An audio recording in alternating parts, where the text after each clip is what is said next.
I didn't need to do this job. I'm so sorry. It's all right. Just want you to find it. Tap it. It should be on. Is it on?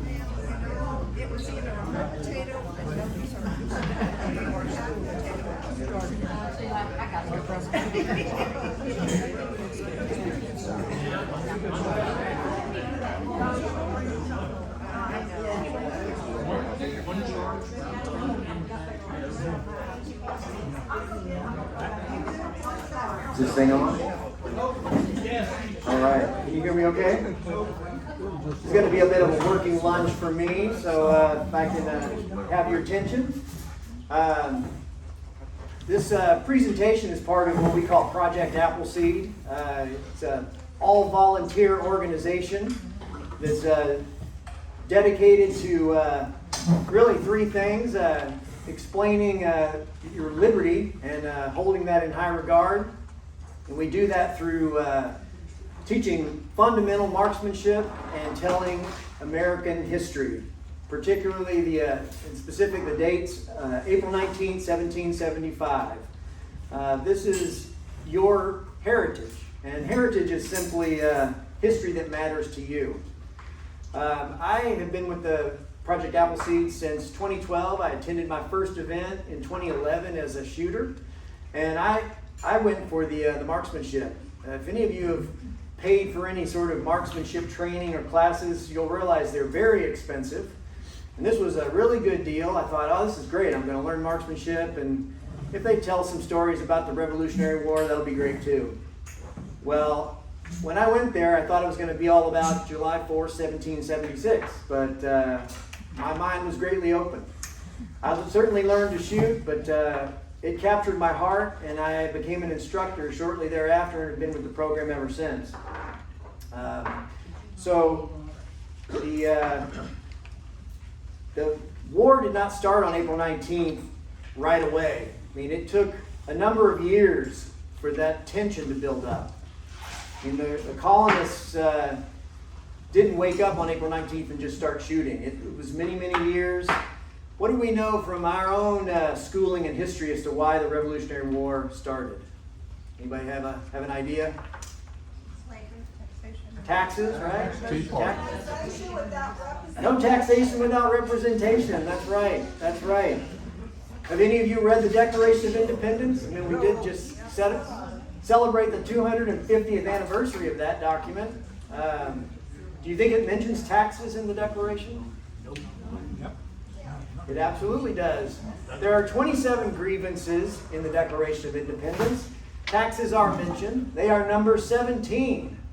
But there are 26 other things that are not taxes that the colonists were concerned about, that they felt were being put upon. I'll read this excerpt from the Declaration. But when a long train of abuses and usurpations, pursuing invariably the same object, evinces a design to reduce them under absolute despotism, it is their right, it is their duty to throw off such government and provide new guards for their future security. It wasn't just about taxes. The number one grievance was that King George was not following the law. He vetoed many laws that the colonists wanted put in place. There was no representation for them in Parliament, and he continued to do things as he saw fit. So let's talk a little bit about the colonies. How were the colonies founded? Well, they were founded by what was called a charter. The Pilgrims arrived in the New World in 1620. This is actually a copy of the Massachusetts Bay Colony Charter from the mid-1600s. This was essentially a contract with the king. It gave the colonists the ability to self-govern, to own land. It gave them the ability to choose their own judicial system. It basically gave them all the rights of being a British citizen. But there were no provisions in this charter for the collection of taxes by Parliament. Who do you think came to the colonies? Was it the nobility? The rich guys? No, it was the poor people. If you lived in England in the mid-1700s and the mid-1600s, if your dad was a blacksmith, you were going to be a blacksmith. If you were a cobbler, you'd been a cobbler for the last 5, 6, 7 generations. These people left for a future. They were willing to sell themselves into indentured servitude in order to have a chance at a new life. They also primarily wanted to worship God in the manner they chose, and they sought that freedom there. So, for 7 generations they lived in the colonies. They felt that they had really invested in their own life. I mean, their way of life there. The odds of surviving the first year in the colonies was literally 2 out of every 3 people did not make it the first year. So it was a high risk to be in the colonies, but they saw it as an opportunity. Well, after 7 generations, there was a lot of prosperity in the colonies. They were making a lot of good money, and they were exporting things. At the same time, there was a bit of a recession going on in the British Empire. They had expanded greatly. This was the beginning of the term, the sun never sets on the British Empire. They literally had colonies all around the world. They had also been involved in the 7 Years' War, or actually what we called here the French and Indian War, and that war had cost England £60 million. Now that was back in the day when millions of pounds was literally pounds of sterling silver, not fake paper money like it is today. They doubled their debt, and they realized they needed to replenish the treasury. So King George began to pass tax acts against the colonies to generate some revenue. So the first was the Stamp Act in 1765, required that official stamp there be affixed to any document in order for it to be considered official. The result was people were quite frustrated with that. The gentleman here you see is named Samuel Adams. He was instrumental in forming his own political action committee known as the Sons of Liberty. They protested this Stamp Act. They wrote letters, and they ultimately got it repealed. Well, that didn't stop Parliament. In 1767, they passed another act called the Townshend Act. This was a tax on imports. The colonists made a lot of their own stuff, but they couldn't make everything. They were actually not allowed to make black powder, which they needed for their firearms. They didn't make lead. They certainly didn't make tea. And there were many other commodities that made their way from England into the colonies, and those were taxed. They hadn't been taxed before, so the Sons of Liberty protested. The king sent customs agents to enforce those taxes, and to also look for what was going on in the background. What do you think flourished if things were being taxed and goods were more expensive? Maybe a black market? Yeah, smuggling. John Hancock actually made his fortune smuggling during this time, primarily Dutch tea. You can see that the tax collectors were, by this little image here, the Sons of Liberty harassed them, tarred and feathered a few of them, maybe gave them a forceful drink of tea, and sent them leaving the colonies in fear of their lives. Well, the result was King George sent British troops to Boston. These troops had nowhere to stay, so they were quartered in the homes of the colonists. You can imagine if you might have bought some of that smuggled Dutch tea, you'd be a little worried about it being in your house. These soldiers were empowered to search for contraband, to collect taxes, and you basically had to feed and house them, provide a bed for them, and no compensation to your family. That would be rather frustrating. So as the soldiers are living in and among the colonists in Boston, they're being harassed by the colonials every day as they try to do their job, drill, march. And the result is 3 years later, in March of 1770, they'd had enough. They leveled their muskets into the crowd that was taunting them and fired. They killed 5 and wounded 6. These soldiers were then put on trial, along with 4 colonists. They were represented by none other than John Adams, or Paul Giamatti, as you're... I hear he's a good attorney. Why in the world would the second president of the future United States want to represent these British soldiers? Can you imagine? I mean, doesn't he care about liberty and the colonists? Well, he also cared about the laws. John Adams wanted to show that these soldiers could get a fair trial in the colonies, that the judicial system that the colonists had put together was worthy. He ultimately got these soldiers were acquitted. It was determined that they had acted in self-defense, and they were allowed to go on their way.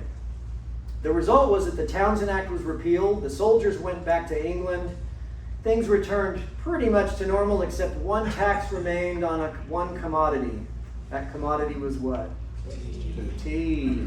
Exactly. Parliament passed another act because that Dutch tea was really outselling the British tea. This tea created a monopoly. It took out all the middlemen and made it so cheap that even with the tax it was cheaper than the smuggled Dutch tea. But the colonists were people of principle. They didn't want that little itty-bitty tax. It wasn't legal and it wasn't right. So they refused to buy that tea. They refused to unload it from the ships. And Governor Hutchinson of the colony of Massachusetts refused to send it back to England. So there it sat in the harbor. And then what do you think happened? The Sons of Liberty helped out with that impasse by dressing themselves as Indians and breaking the locks on the ships and throwing the tea into the harbor. They actually compensated the ship owners for the locks they broke. But they destroyed in that raid, that tea party, $1.75 million in today's money worth of tea. It's a lot of tea. King George was unhappy, along with the British East India Company, having much of their produce destroyed. So the result was the Coercive Acts of 1774. This resulted in the port of Boston being closed. The troops returned to Boston and they were again quartered in homes. General Thomas Gage was made the military governor of Massachusetts. And he outlawed town meetings. He broke any printing press that printed things in objection to the king. Any colonials that committed a crime were sent back to Britain for a trial. If you were lucky enough to be acquitted, you had to find your own way back to the colonies. Not exactly an easy trip.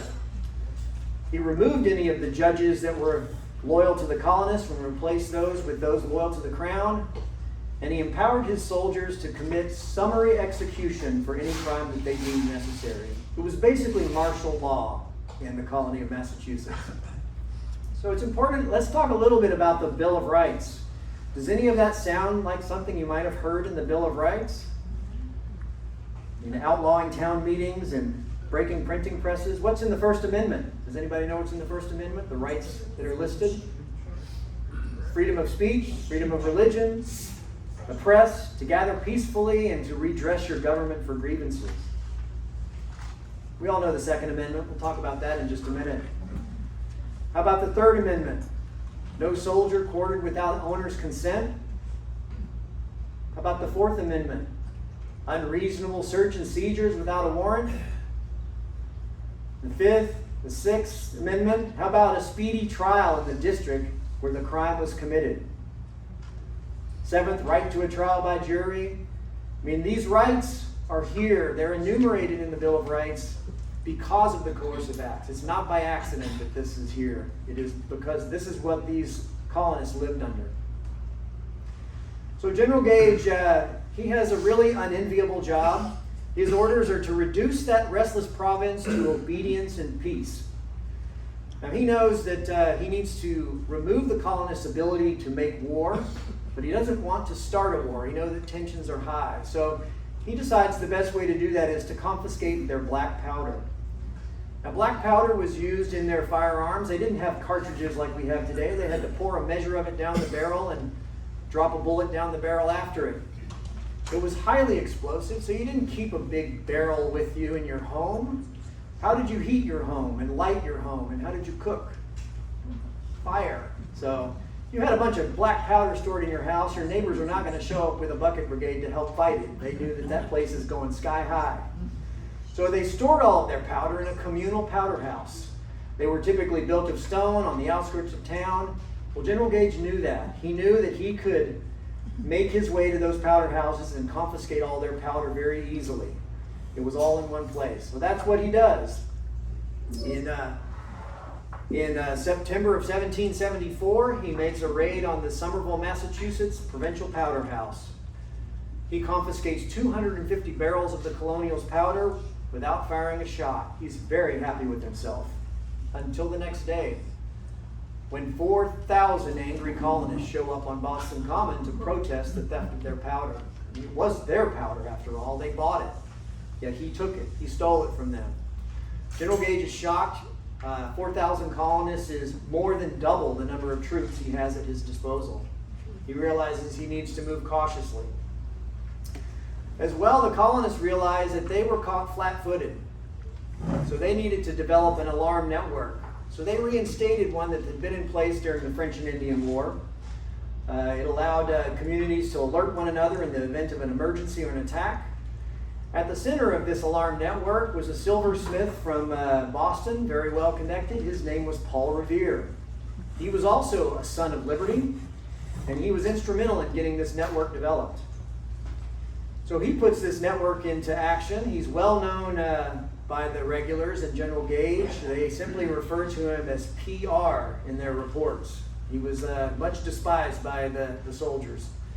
Well, Paul Revere gets word that General Gage is planning to reinforce the small garrison at Fort William and Mary in New Hampshire. It was lightly guarded. So Paul Revere rode through a snowstorm to alert the local militia that General Gage is on the way and that they should confiscate the powder now. And that's exactly what they did.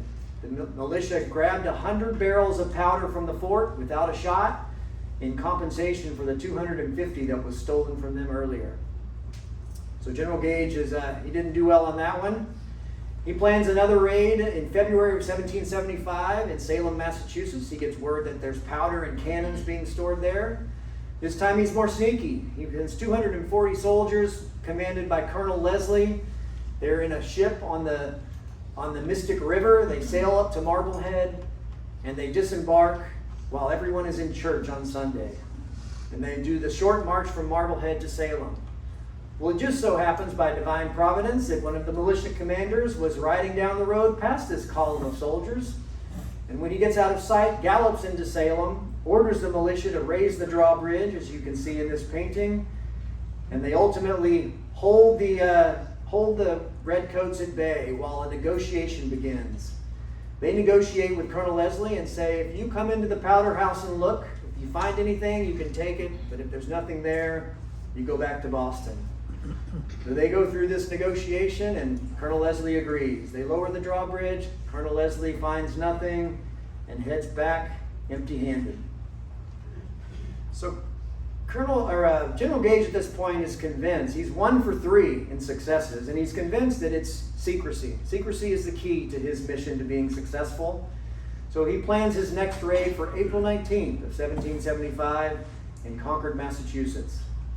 And he tells no one about this raid except the commanding officer and maybe his wife, who is also friends with Dr. Joseph Warren, the family doctor, who also happens to be a son of liberty.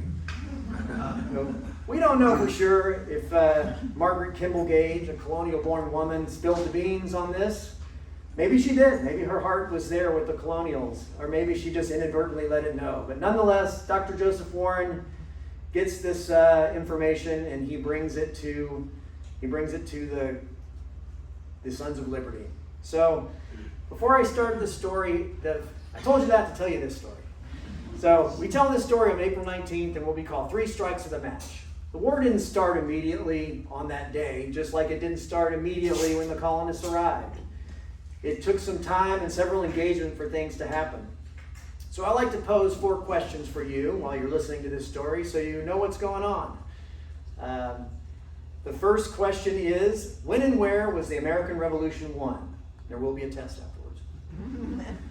Question 2, when and where did the Revolutionary War break out? The specific spot. Question 3, what caused the British Army at the North Bridge to break and run after a 2-minute engagement with the colonials? And question 4, who fired the first shots at Lexington? Historians may not know, but riflemen do. So I'll start with the first strike of the match. Paul Revere gets word on the evening of April 18th from Joseph Warren, Dr. Joseph Warren, that the raid is on. So he puts this alarm network into action. Paul Revere, Boston at the time, if you see here, it's sort of an island connected by a small strip of land here called the Neck. Boston doesn't look anything like this today. It's been filled in and made larger, but in the day there was really this pinch point that they could essentially close off Boston. So Paul Revere was so well known to the regulars, he knew that there's no way he could leave going through the neck. So he plans to actually leave Boston by boat. He's going to leave from the north of town, across the bay there to Charlestown.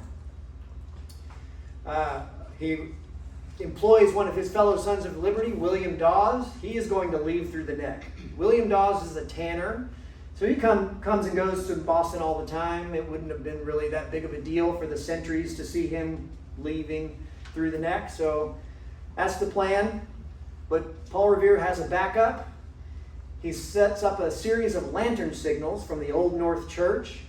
It's the tallest building in Boston at the time, and he sets up those lantern signals that we know so well from the Longfellow poem, "One if by land and two if by sea, and I on the opposite shore shall be, ready to ride and spring the alarm." But Longfellow got it wrong. He got the signal right. One, if the regulars were going to leave through the neck, or two, if they were going to come across the bay by rowboat. But Paul Revere was not waiting on the other side to see what the signal was. He knew this was a backup plan in case both he and William Dawes were captured. So the regulars are going to head across the bay from the wharfs here by rowboat. So this plan gets into action. Paul Revere does make it successfully across to Charlestown. He's given a fast horse, and the way this alarm network worked, he would ride to a predetermined location, a church, a town meeting hall, a house. He would alert someone there. They would leave by horse, or several people would leave by horse and go on and do it again somewhere else, and so on, like a giant phone tree. Except they didn't have any phones. They didn't have text messaging or Facebook or anything. And despite any technology, they were able to get 14,000 militia alerted within 6 hours' notice, marching towards Concord. Think about that for a minute. Think about how incredible of a feat that was. If you knew tomorrow that your liberty was in jeopardy, how many people could you alert and get there to defend it? Could you get 10,000? 1,000 maybe? 100? 10 maybe? 10. I think some of us could get 10. I think the bigger question is, how do you measure the value of liberty to a society? Those in 1775 raised 14,000 to answer the call. Some of us here think we might be able to get 10 or 100. I think we need to understand our liberty and love it more. Well, let's talk a little bit about the regulars who are going to be making their way across the bay. Colonel Francis Smith is their appointed commanding officer for this expedition. He's been assigned 400 of the best grenadiers. The grenadiers are those big linebackers wearing the big bearskin hats to make them look even taller. Their name implies they throw grenades, so they're the big shock troops. He also has about 400 light infantry. So if the grenadiers are the linebackers, then the light infantry are the running backs. They're young, fit, they're able to carry all of their gear and sprint into battle, cover great distances in a very short period of time. So he's got about 800 troops, half and half mix. These men have finished their day. They're back in their barracks. They're about to go to bed, so they think.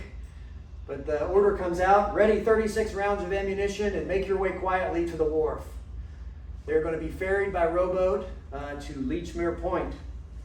Now, the Army-Navy rivalry that we have today was very much alive and well in 1775. The Army didn't like the Navy, and the Navy didn't like the Army. So the Navy provided the barest minimum of boats to get them across. It took many trips with the boats heavily loaded, almost sinking, to get these soldiers across. They also provided, they went across the shore to a very dark spot at Leechmere Point. They wanted secrecy, but it was dark because it was a swamp. So they had to wade ashore in springtime in New England. Not a very good start to their mission. They were also provided sea biscuits as a ration by the Navy, but they didn't give them the greatest ones. They reached down deep in the hold and gave them the moldy, weevil-infested sea biscuits, resulting that most of the soldiers just tossed them aside. So Colonel Smith was a man of pomp and circumstance, and he spent a whole lot of time arranging all of these units in their regimental order, the 4th unit in front of the 10th and the 20th and so on. So as a result, they were very much behind schedule. So the decision was made to the second in command, Major John Pitcairn, a Royal Marine, would take the light infantry, double time it ahead down the road, and Colonel Smith would follow up with these grenadiers. So they make their way onto the road, and they can't help but notice all the activity that's going on in the woods that night. It seems that people are going everywhere. There's people running through the woods. They hear church bells ringing, muskets firing in the distance, signal fires are lighted. They realize that their mission is not going to be secret at all. Everyone knows that they are out. But they proceed. So Paul Revere, he makes his way into Lexington and alarms those there. He warns Sam Adams and John Hancock. They're staying at a home there, and he's worried that they may be in jeopardy of being arrested. They are certainly on General Gage's naughty list. He also alerts the local militia captain there, Captain John Parker. John Parker is a middle-aged veteran of the French and Indian War. He's also suffering from the late stages of tuberculosis. He's essentially drowning in his own blood. I imagine he doesn't feel very well at the wee hours of the morning being awakened to an alarm, but nonetheless, he gets up and he gathers his men. At that point, William Dawes arrives in Lexington about the same time, and he and Paul Revere take a brief rest, and they move on towards Concord. On their way out of town, they encounter a man named Dr. Samuel Prescott. He's a physician from Concord, and he's also a son of liberty. So he agrees to join their alarm ride. It's a good thing because he knows all the back roads and trails between Lexington and Concord. So General Gage is concerned with secrecy, I mentioned. He's also paranoid of these alarm riders. So in advance of this expedition, he sent a bunch of patrols out to try to intercept alarm riders. Well, about this time, Paul Revere, Dawes, and Prescott run into one of these patrols, and they demand that they halt. Well, William Dawes puts the spurs to his horse and gallops back to Lexington. Dr. Prescott jumps a fence and rides off into the night. They escape, but Paul Revere is captured. Now, you can imagine that this patrol is frustrated at the fact of losing two of the three alarm riders. They might have taken it out a little bit on Paul Revere, roughed him up. When they start to interrogate him, he begins to do all the talking. He says, "My name's Paul Revere, and your mission will not be successful. I know all about it. Why, at this very moment, there are 500 militia gathering on Lexington Green." And at first, they're shocked. They realize they have Paul Revere, the Paul Revere, that guy. But as if on cue, a volley of gunfire is heard in the distance when Paul Revere tells them that. Now this unsettles the patrol. They realize if they're caught out here in the middle of a battle, they need to be with their other troops. So they take Paul Revere's horse and they leave him on the road. So back in Lexington, John Parker is with his men. He wants to verify that alarm. There have been false alarms in the past. So he makes the decision to send a rider out. He sends a scout down the road to see if there truly are regulars on the road. That rider never comes back, perhaps captured by a patrol. So they wait and send a second rider out. That rider also does not come back. So Captain Parker makes the decision to dismiss his men. But he tells them, stay close. Stay within the sound of the muster drum. You may need to be recalled. So his men, they want to follow orders. It just so happens that the Buckman Tavern is literally on the other side of the green. They've got a nice fire going. They could have a pint of ale and follow orders. Wait in case they need to be recalled. So in 1775, it was very bad manners to take a loaded musket into a tavern, or any building for that matter, and the only way to unload it was to fire it. So that's what these men did. They fired their muskets and went into the tavern. That is a volley of musket fire that Paul Revere's captors heard on the road. So they wait in the Buckman Tavern. Captain Parker, it's dawn in Lexington, and he makes the decision to send a third rider out. Well, this time, this rider comes back very quickly. with some bad news that the regulars are on the road about a mile outside of town and they're moving fast, hundreds of them. Well, these regulars are coming into town.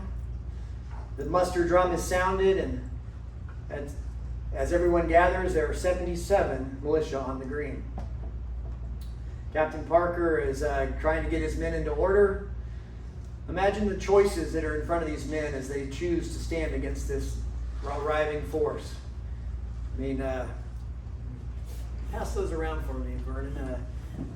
We're passing around the musket ball that would be fired at you. It's a 69 caliber. It's a big chunk of lead. If you were injured by that, was really fortunate enough you just bled out and died quickly, because if you were wounded, it meant a lingering infection and a long, painful death. If it hit a bone, it was almost a guaranteed amputation. And if you were lucky enough to survive the infection from that, you had a life of disability and pain. There was nothing to protect your family from poverty if you died. There was no insurance. It was really, you were just on your own. Too bad. But that was really not what worried everyone. What worried everyone was taking up arms against the king's troops was treason. You were a traitor, and it followed you the rest of your life until you were captured and executed by the soldiers. So the men are debating, as they're prone to do. They see these troops coming into town, and they say, there's so many of them and so few of us, it would be foolish to stay here. Well, Captain Parker turns to his men and he says, stand your ground. The first of you who runs will be shot. Do not fire unless fired upon, but if they want a war, let it begin here. That's strong words from Captain Parker. He is their elected leader. He's not a tyrant. He's threatening to shoot his own men if they run away. Gives you an idea how much of value he put on liberty. There are also 77 men on the green. He's not just Captain Parker, he's Cousin Parker, Brother Parker, Deacon Parker, Neighbor Parker. There were 77 men on the green, but there were only 12 last names. These men were all related. You see the seriousness of how Captain Parker felt. He's telling them to stand their ground. Well, as Major Pitcairn is driving his men through Lexington, he has no intention of stopping there, but he can't leave these soldiers on his flank as he's passing through Lexington. So he makes the order to divert off the road and engage these colonials. He rides up on his horse and he pulls his pistol and he says, lay down your arms, you rebels, and disperse. Now, as the men are forming behind, there are hundreds of them with their shiny bayonets attached to their muskets. Captain Parker is no fool. He realizes he's outnumbered more than 5 to 1, so he gives the order for his men to dismiss. They do not lay down their arms, but they begin to leave peacefully. As they are walking away, a shot is heard to ring out. No one really knows where that shot came from. This is the proverbial shot heard around the world. Some say, witnesses said it was a pistol shot. Major Pitcairn had a pistol. Some say it was a musket in the distance, but no one really knows for sure. What we do know, without orders from their officers, the regulars opened fire on the dispersing militia. And again, without orders, after the smoke cleared, they bayonet charged the survivors. The dead and dying lay on the field. There were 8 pairs of fathers and sons on the field that day. 5 of them were separated by death. Captain Parker's own cousin, Jonas Parker, vowed he would not be moved from his spot. True to his word, when the shooting began, he returned fire and was bayoneted while trying to reload his musket. Jonathan Harrington, whose home was literally on the edge of the green, was shot in the back while trying to walk to his house. He crawled the short distance to his front steps and bled to death in his wife's arms, to the shock and horror of his family. There were 8 militia killed and 9 wounded in this engagement. At this point, the regulars begin to search homes and break into buildings. All order has broken down from their officers. This is the scene that meets Colonel Smith as he makes his way into Lexington. He's shocked. This is not their mission at all. They're not even supposed to be here. So he immediately sounds and orders a muster call on the drum, and his men fall into line. It's at this point he tells them that they need to go another 9 miles down the road to Concord. where they will collect military supplies. Well, his junior officers are not very excited about that. They don't want to continue any further in this hostile territory. They feel like they've done enough. Let's go back to Boston. Smith won't have any of it. He's going to carry out his orders to the letter. He decides to raise his men's spirits. He gives them a victory volley, and they give 3 huzzahs. Imagine the shock and horror of the colonials watching as their king's army celebrates the murder of their colonial militia with 3 huzzahs. Now, this is the end of the first strike. If this is all that had happened, we probably wouldn't have had a war. This might have been called the Lexington Massacre, but the day's not over yet. So Dr. Prescott, who escaped, this is the beginning of the second strike. Dr. Prescott, who escaped, he made his way into Concord, and he alarms the local militia there. He continues on down the road to Acton, a small town about 1.5 miles away, and he alerts Isaac Davis, the militia captain in that town. Captain Davis is a farmer and a gunsmith. Everyone's a farmer back then, but he was also a gunsmith. He trained his militia weekly at his farm. He also fashioned bayonets and cartridge boxes for his men. Those were the true military implements of the day. You could fire a shot at a deer, but a bayonet was going to do you no good if you missed. The cartridge box wouldn't either if you that follow-up shot. But these were weapons of war, and he had his men prepared. They were not only excellent marksmen, but they were also trained in military maneuvers so that they knew exactly what to do when they needed to do it. Well, on April 19th, Dr. Prescott finds Hannah Davis and Isaac Davis already awake in their home. They're worried over their 4 children. They're sick with symptoms of what appears to be canker rash. We know today is scarlet fever.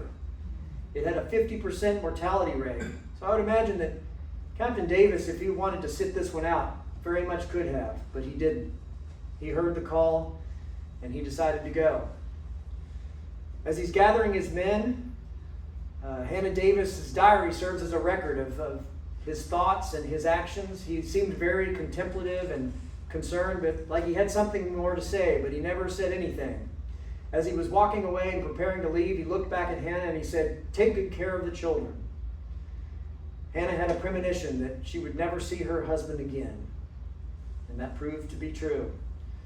Nonetheless, she sent him anyway, and Isaac Davis never hesitated to go. So the Concord men make their way, or the Acton men make their way towards Concord. Now in Concord, the militia, they want to verify the alarm as well. A rider comes back from Lexington. His name's Reuben Brown. Right after the shooting began, he informed them that they truly are shooting. The regulars are on their way, and be prepared. The militia asked, "Are you firing powder or ball?" That seems like an odd question, but it was pretty common for the redcoats to not fire bullets. They would just fire powder in order to show force, but they didn't want to wound anyone. But Reuben Brown confirms, indeed, they very much are firing ball. So the militia begin to debate. It's important to talk a little bit about the militia, who they are. The militia had 3 groups of people. There were the Minutemen, 16 to 25-year-olds who, unmarried, no family. They carried all of their gear with them, their musket, a day or two's ration, and all their ammunition, ready to respond at a moment's notice. They were the first responders of the day. Then there was the regular militia, the 25 to 45-year-olds that had families. If something was really bad, then the militia would show up and help the Minutemen take care of it. But then there was the alarm list. The alarm listers were, 45 plus seniors. Now, you might look down on them as just old people, but they were veterans of the French and Indian War, and they were old for a reason. They were good warriors, and they hadn't been killed in battle. So if things got really bad, they would call out the alarm list. Well, on April 19th, all 3 groups were there, and they were debating what to do. Well, the Minutemen were spoiling for a fight. They wanted to get out on the road and meet those regulars on the road outside of town. The militia said, "We'll make our stand here in Concord, right here in town." Well, the alarm listers, the elders said, "No, you need to get out of town, go to our training hill north of town, and wait for reinforcements. We need more people." Well, in classic New England fashion, they decided to do all 3. The Minutemen march down the road. They get a few miles outside of town, and they see the column that's over a 1/4 mile long, and they decide they are vastly outnumbered, and they immediately do an about-face and march back to Concord. They tell the militia that's in town what they saw, and the militia said, yeah, the old guys are right. We should all fall back to Punkatasset Hill and wait for reinforcements. So that's what they do. Well, as the men, the soldiers, the regulars make their way into Concord, they essentially find it basically deserted. Women and children, a few people in their homes. So everyone's out up north of town on the hill. So Colonel Smith, as he makes his way into town, he secures the south bridge that he came across. He sends soldiers to the north bridge to secure it. That's their other way out of town. You can see where the north bridge is from the view of the colonials here on Punkatasset Hill. And he sends another company, a detachment, to go to Colonel Barrett's farm. It's rumored that there are supplies stored there. So they make their way past the militia. Nobody engages anyone. And again, do not fire unless fired upon is the order of the day. So they allow them to make their way to Colonel Barrett's farm. As the soldiers get to the farm, they see Colonel Barrett's sons plowing the fields. I mean, it is April in New England. And the sons wave merrily at the soldiers, and soldiers wave back. What they don't realize is that in those furrows in the field are muskets and powder and ball and military supplies being buried. So they make their way to the farm. They find no supplies, and they demand that Mrs. Barrett make breakfast for them. She begrudgingly provides breakfast for the company, and they offer to pay her, but she said, I don't want your blood money, keep it. They throw a few shillings on the table nonetheless. Meanwhile, in town, Colonel Smith is looking for supplies. This time his officers are extra nice. I mean, their orders were to not molest the local inhabitants. Clearly they failed on that in Lexington. So they're being extra careful. They knock on doors and ask, pardon me, do you have any military supplies in your home? Of course, the inhabitants say, nope, we don't have any of that. Please go away. They close the door. No problem, ma'am. No problem. So they find very little. They find some flour in barrels. They find a few baskets of musket balls, which they throw in a pond. Now, Major Pitcairn, he's not as nice. He searches for cannon. He knows that there's some cannon hidden in the local inn there, so he has the door battered down and finds the owner and puts a pistol to his head. Where are those cannon? Suddenly the owner remembers that the cannon are buried in the backyard. They dig up the cannons, they break the trunnions off the cannons so they're useless. They find the carriages hidden in the meeting house. They take all of these supplies and they pile it in the middle of town. They also cut down the Liberty pole. You might call it a flagpole, but it was more than that. They'd fly their militia flags, they would have announcements, they had meetings there. So this was a symbol of liberty for the colonists, and it was meant to spite the colonists, cut it down and put it on the pile. We're taking your liberty away. They set it all on fire. In the process, sparks from this fire set the meeting house on fire. Now, Colonel Smith is under orders not to do any damage to private property, so he immediately orders a bucket brigade. So in this odd irony, the colonists and the regulars are working together to put the fire out on the meeting house. What do you think's showing up on the skyline at this point? From town. Smoke. Smoke is coming up. Well, the militia are concerned that they're burning the town. One of the soldiers turns to Major Buttrick and says, "You're going to let them burn our town?" Absolutely not. So Major Buttrick orders that Captain Davis and his acting militia lead the men down and go see what's going on. So they make a march. They start marching in good regular military order, fife and drum. Well, this unsettles the regulars on the North Bridge. They're shocked. They don't think very highly of the colonists, so they're concerned that they also have bayonets. What are these guys doing? So they fall back to the Concord side of the bridge and they begin to try to get into some sort of haphazard formation. They're worried that they're going to need to fight. So one of the regulars fires a warning shot into the river, and as a result, the rest of them fire a volley. This ragged volley opens up towards the militia.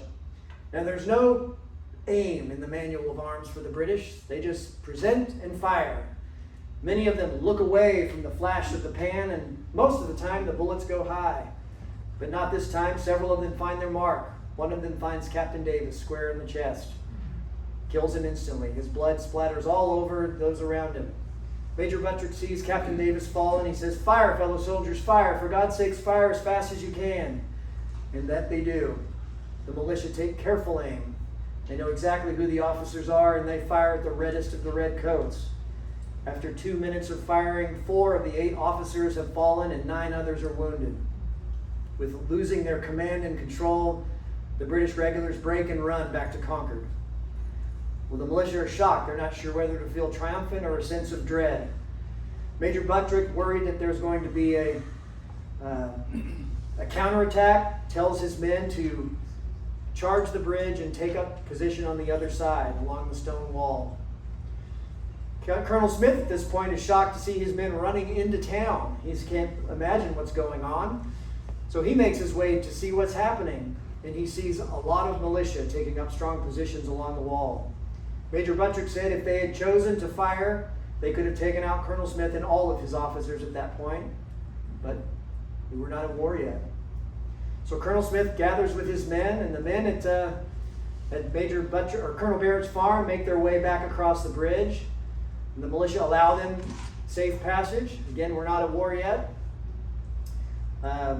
This is essentially the end of the second strike. I mean, arguably you could say that the militia acted in self-defense. They were fired upon without provocation.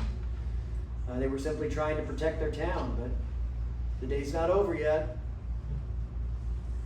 So the third strike finds Colonel Smith gathering his men in town, preparing to leave. He loads the wounded that he has at this point on wagons that he's, I'd say, borrowed or stolen from the locals. He didn't have any wagons with him. And as you can see from this portrait, Colonel Smith hasn't missed many meals, and he doesn't miss one on this day either. Instead of having any sense of urgency to leave Concord, he has lunch. He sits down with his officers for lunch, and then they prepare to leave. Meanwhile, the militia are greatly outnumbering the regulars, and they are taking up positions all along the road. Colonel Smith sees this as he leaves Lexington or Concord. He knows that he needs to hold those militia back out of musket range, so he sends flankers on either side of the road to hold them back. As they make their way out of town, about a mile outside of town, they come to a spot known as Merriam's Corner. The road narrows and they have to cross a bridge. As they go across that bridge, all the flankers have to come in. Well, the rear guard, for some reason of this column, decides to fire on the militia. Unprovoked. Well, unbeknownst to the column, there is a unit of militia ahead of them that sees their fellow countrymen being fired on, and they open fire. They have not directly affected, but they decide they will not stand and watch their fellow men be shot at. It's at Merriam's Corner that the war starts. The firing begins, and now this starts this running fight of the regulars all the way back to Boston. The war has begun at Merriam's Corner. And it is a fight. Every path, there is points all along the road known as the bloody angle, the bloody curve. It gives you an idea of how fierce this fighting already was all along the road. So as they are making their way back towards the outskirts of Lexington, Captain John Parker is waiting. He knew that what went down the road had to come back the same way. Parker had his men, many of them wearing bandages from their wounds earlier that day. They've taken up position behind boulders and stone walls, and they wait. Oddly enough, this spot is called Parker's Revenge. He waits until Colonel Smith is within close range, and he gives the order to fire. His men rise from their position, and they fire a volley so devastating that Colonel Smith is wounded. Major Pitcairn is unhorsed.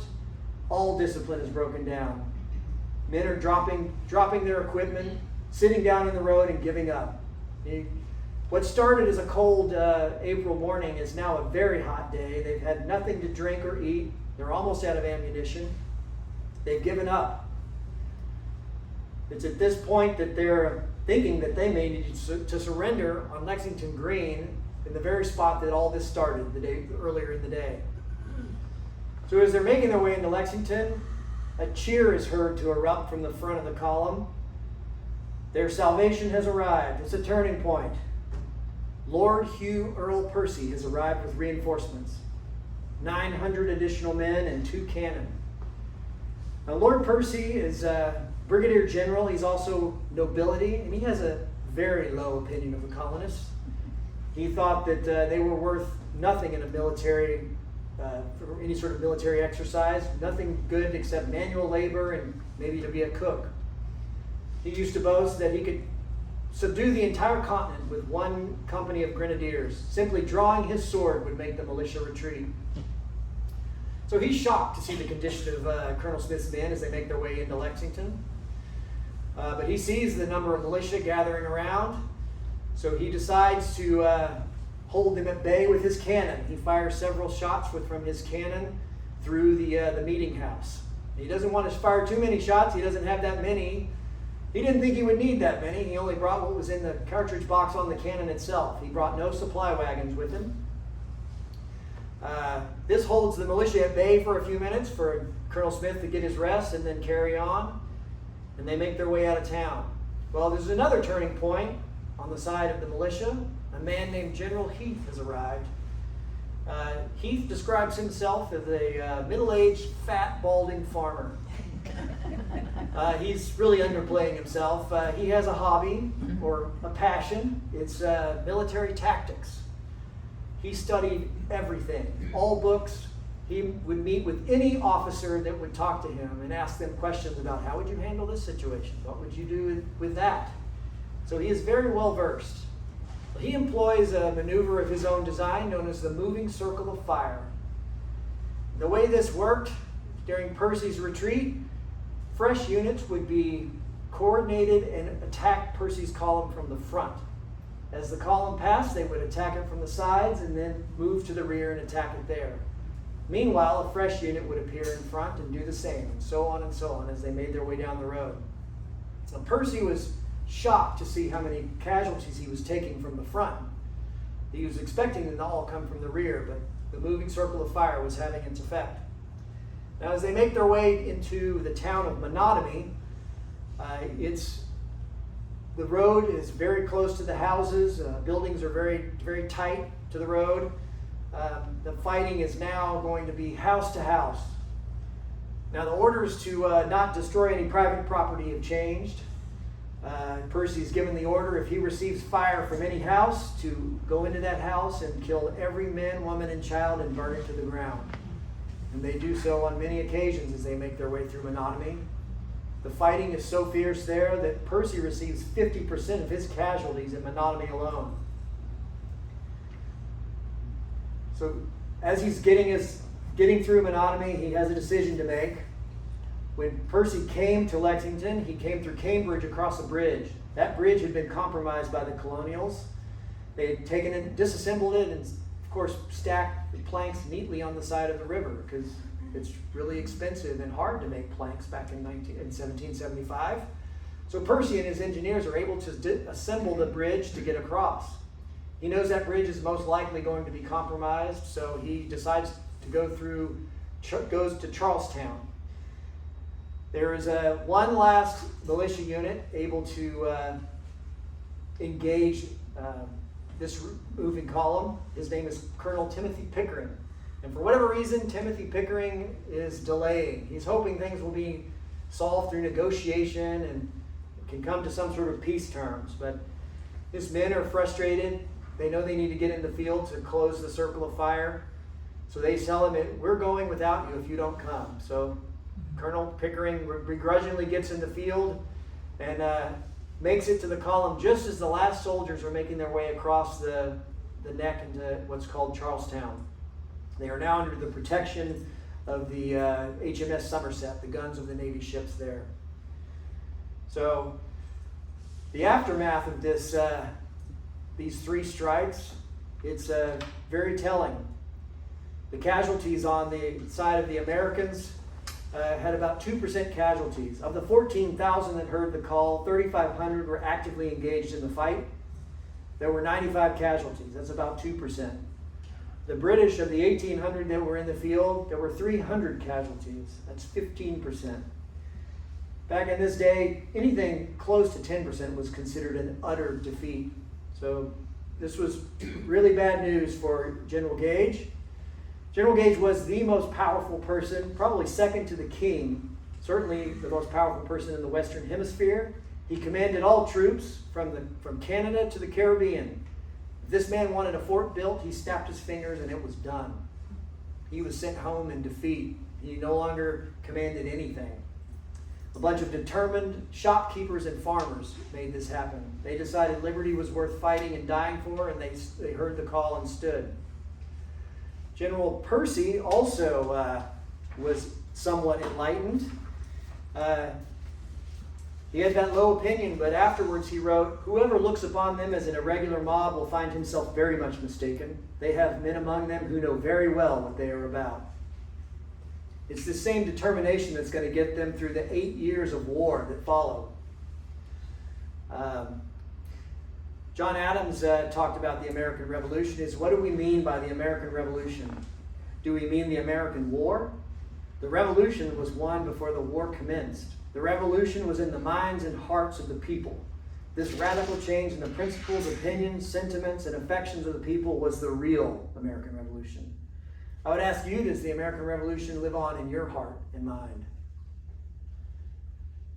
So there's going to be a test. Remember, more questions. When and where was the American Revolution won? John Adams just told us that. In the hearts and minds of the people before the war ever commenced. Exactly. I mean, that's what got them through the war. I mean, really, we didn't win the war. We sort of just refused to lose. And England eventually gave up. When and where did the Revolutionary War break out? The specific spot. That corner, Mary's Corner. Miriam's Corner, that's right. They saw their fellow countrymen under fire and they took it upon themselves to engage. What caused the British Army at the North Bridge to break and run after a 2-minute engagement with the Colonials? There were officers falling for sure, but marksmanship, aimed fire. The Colonials were excellent marksmen, and they made sure that they took out the officers at the beginning of every engagement. Much to the British, that was not very gentlemanly. You don't do that. You know, they really liked it when they did that during the French and Indian War, but they hated it when it was against them during the Revolution. Who fired the first shots at Lexington? Historians may not know, but riflemen do. Certainly we know that the regulars were the aggressors. Do you think that Captain Parker's men had the same skills as Captain Davis and the Concord militia? Absolutely they did. Had they been given the opportunity to fire, there would not have been only one grazing wound to a regular. And there would have been much more casualties on the British side had they been able to fire back. They were caught flat-footed and walking away with their backs turned. Certainly they were the aggressors. So Project Appleseed, we tell this story at every event we put on. We talk about doing marksmanship. We have our marksmanship events. We have rifle marksmanship, pistol marksmanship clinics. And we liken our country to a sinking ship. We think that the enemies of our country are ignorance, apathy, and laziness. There's really no excuse for ignorance. I mean, you can find out anything you want to know right there, anytime. Apathy is really thinking, oh, I'm only one person, I can't make a difference. But you can make a difference. There are many, many stories throughout these 3 strikes and the history of April 19th of one person making a difference on that day. And laziness is really getting off the couch and getting involved, being involved in the civic process. I mean, liberty is not something that is guaranteed to pass from one generation to the next. Just like Captain Davis said, taking care of the children. Are we passing on liberty to our children like in the manner in which we received it? We owe it to the patriots that stood up on April 19th to take care of that liberty that they gave us. They used the cartridge box. We can use the mailbox, the ballot box, the soap box. Those things are our means so that we don't, if we have to use the cartridge box again, we have failed. So get involved in the civic process. Know your elected leaders. Better yet, make sure they know who you are. I've heard that if you write a handwritten letter to an elected official, they consider that message coming from 500 people because you took the time to do it.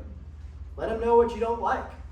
Let them know what you do like. If they're doing something great, let them know. I would imagine they mostly hear about what we don't like, but if there is something good going on, let them know. You really get their attention if you write a letter and you cut the letters out of the newspaper and magazine. They'll really get attention to that. Well, I have one more quote here that I think it's not really from someone from back in the day, but it's Senator Daniel Webster from 1837, not 60 years after our nation was formed. He had a warning to us, and I think it's very applicable today. I apprehend no danger to our country from a foreign foe. Our destruction, should it come at all, will be from another quarter, from the inattention of the people to the concerns of their government. From their carelessness and negligence, I must confess that I do apprehend some danger. I fear they will place too implicit a confidence in their public servants and fail properly to scrutinize their conduct. That in this way they may be made dupes of designing men and become the instruments of their own undoing. That was a long time ago, and it sounds very applicable to today. So, be involved in the civic process. So, thank you all for putting up with that long presentation.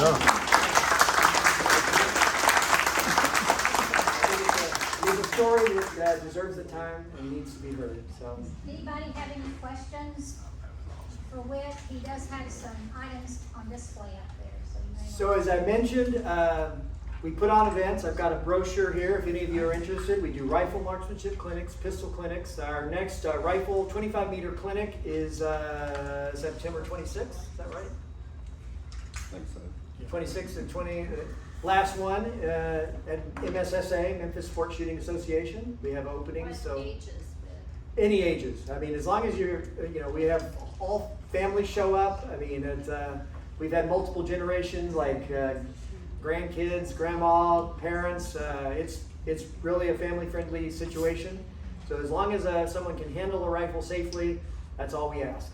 We've got a perfect track record so far, and we don't plan to change that. Yes, I will.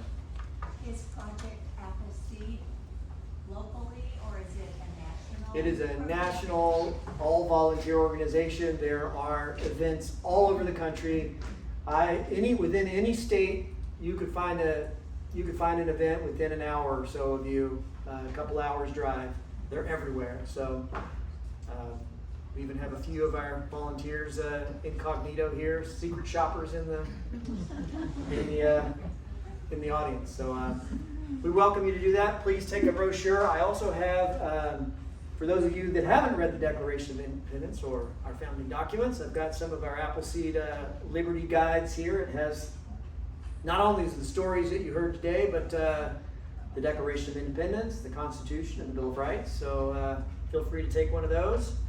I have a copy of the book here that all this history is from. It's called Paul Revere's Ride. It's written by David Hackett Fisher.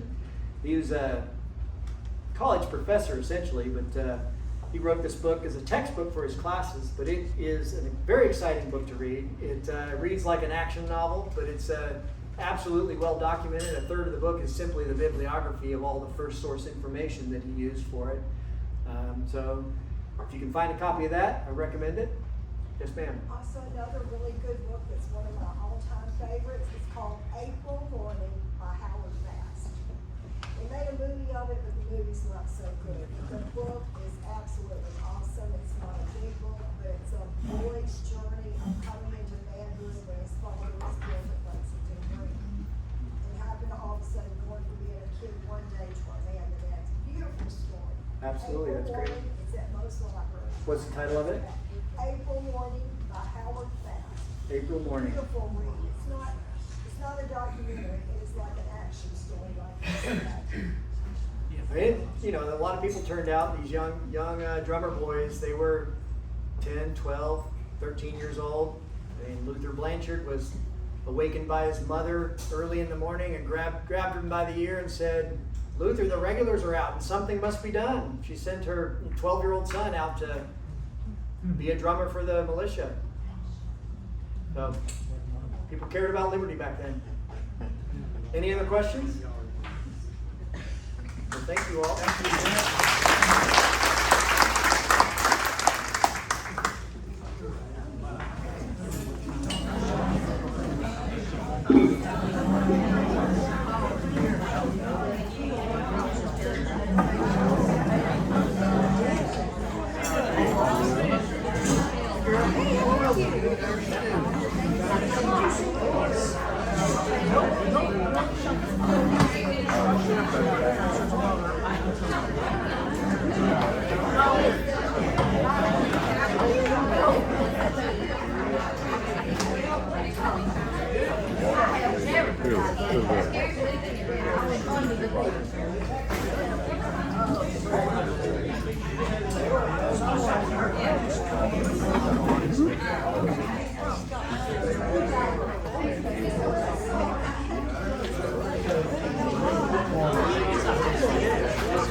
I think our neighbors were at the house this morning. Oh, really? Which,